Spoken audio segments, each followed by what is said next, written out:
Oi pessoal, tudo bem? Eu sou o Lidias do canal Grimório Adaptado e hoje eu venho falar com vocês aqui sobre aquele momento na vida em que os problemas parecem não dar trégua.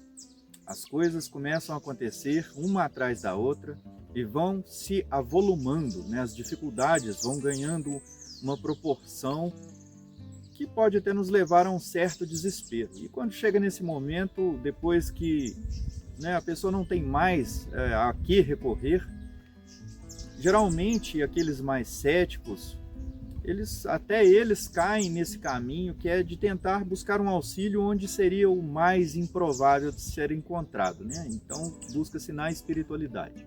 Muita gente, quando começa a estudar sobre magia, quando descobre, né, que existe esse caminho de magia e que na Idade Média, né, era muito perseguido, né? Houveram proibições e perseguições àqueles que praticavam magia, e, portanto, ela era praticada de uma forma bem oculta, né? Tanto que esse conhecimento acabou se tornando oculto. Esse termo ocultismo, né, ele trata sobre um conhecimento que não é tão aparente, mas também pode se referir a essa questão dessas perseguições que fizeram com que esse conhecimento tivesse de ter sido mantido em segredo. Então, muita gente que acaba caindo nesse caminho, entra em contato com a literatura que traz esses conhecimentos e entende, então, sobre a existência, né, dessa via mágica, começa a enxergar a espiritualidade com outros olhos. Começa a buscar auxílio ali para essas questões que vão, né, somando ali na sua vida, né, e vai se tornando muito difícil de conviver com todos esses problemas que não dão trégua, que não dão descanso. Mas aí entra uma grande questão, né? Tem gente que diz que o teu resultado é a prova de que você está fazendo a coisa certa. Eu não vejo isso como uma verdade absoluta, porque independente de você estar seguindo uma via positiva ou uma via negativa, sempre haverá pessoas que não vão seguir essa regra, né? A gente vê na história pessoas que claramente seguem um caminho duvidoso, né? Tem atitudes duvidosas, tem um histórico muito negativo e se dão bem. E também a gente vê o oposto.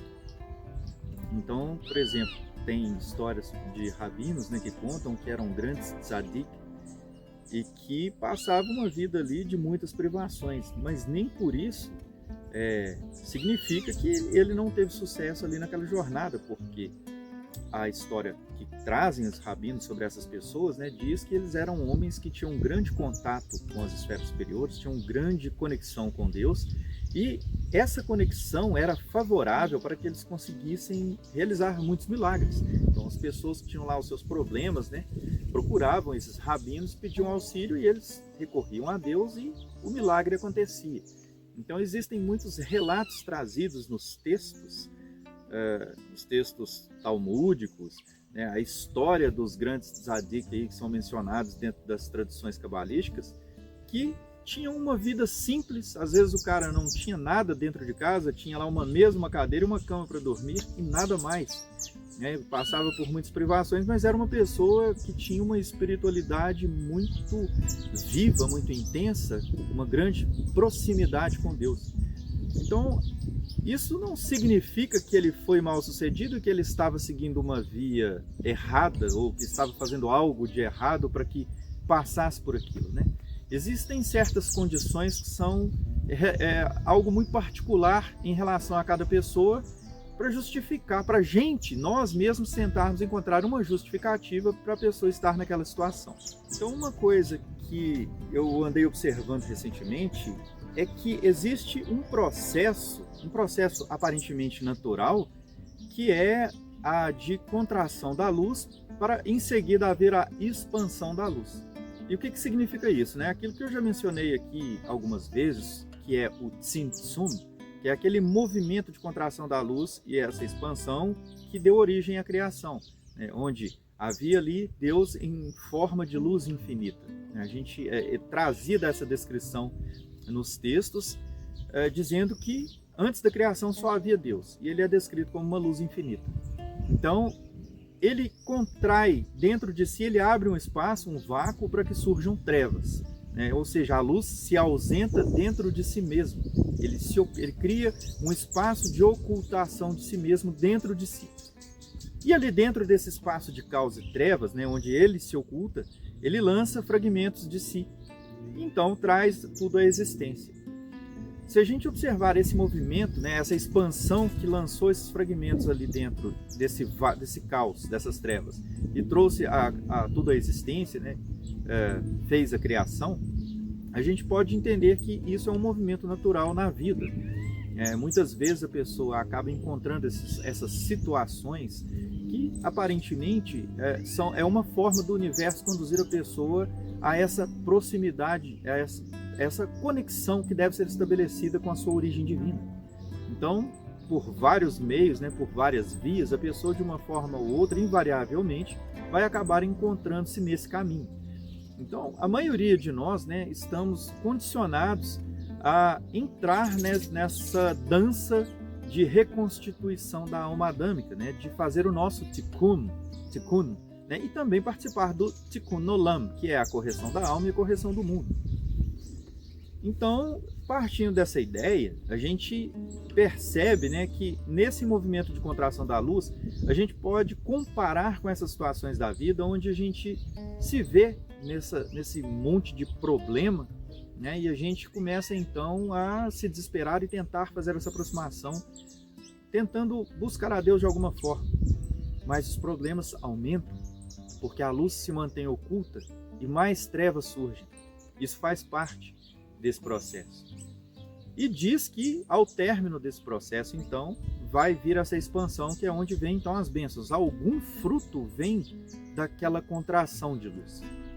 Então, quando a gente pega, por exemplo, o Salmo 30, a gente vê esse segredo cabalístico velado ali nesse salmo. E que eu vou trazer aqui para vocês verem no verso 6 do Salmo 30, uma frase que diz: Kirega beabo haim bertsono, né, pois é breve, assim, por um breve instante é a sua ira, e a vida é favorável, né? Deus é favorável à vida. E continua dizendo: Baera vialin berri, à noite dura o choro, o pranto, né, o sofrimento, velaboker rina, e pela manhã vem a alegria, vem o júbilo. Então aqui, essa frase, ela retrata bem esse movimento de contração e expansão da luz, dizendo que a noite, que representa essa ausência de Deus, essa ausência da luz infinita, né, quando vem ali o sofrimento, vem o pranto, e em seguida, então, vem a luz, vem o dia e a alegria.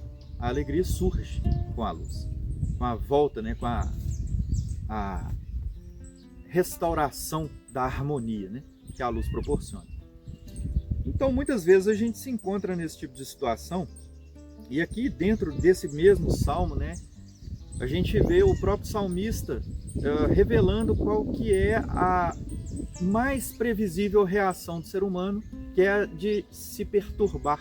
Ele diz que em sua prosperidade, né, ele acabou percebendo então quando Deus retira a sua presença, oculta a sua face, e ele então se perturba. Então, a gente tem essa tendência de reagir dessa maneira. Mas esse salmo também traz o segredo para a gente se manter firme. Porque esse é o propósito da vida. Você deve se manter firme diante desse tipo de situação, que não é fácil, né? Eu sei disso. Nós sabemos que existem problemas que são passam uma ideia assim, de algo monstruoso para se enfrentar, né? Mas o segredo consiste em estabelecer um estado de solidez, de firmeza, de confiança em Deus, que é a emuná, né? Então não se trata de crer que Deus vai fazer alguma coisa, se trata de confiar nos caminhos de Deus. Então esse Deus criador, ele faz tudo com um propósito. Então a gente tem que depositar essa confiança nele, e esse é o segredo cabalístico que está aqui nesse salmo, velado em suas palavras. E diz então que a gente deve se alegrar com o Criador, sabendo que né, embasado nessa confiança, esse conhecimento, esse saber profundo, né, sobre a confiança que é estabelecida e que vai proporcionar então o retorno dessa luz, a gente deve buscar se alegrar. Então esse é que é o segredo. Em todo momento que a gente passa na vida, a gente deve sempre buscar manter o foco de que Deus está cuidando de tudo, né? Apesar daquilo ali ser algo assustador, né, aparentemente assustador, Deus está por trás de tudo. Em nome do Milvador.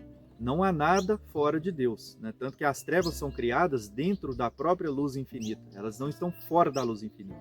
Então elas foram criadas com um propósito, pelo próprio Deus. E esse propósito, ao fim, vai trazer a luz. Eu fico por aqui e a gente se vê. Até mais.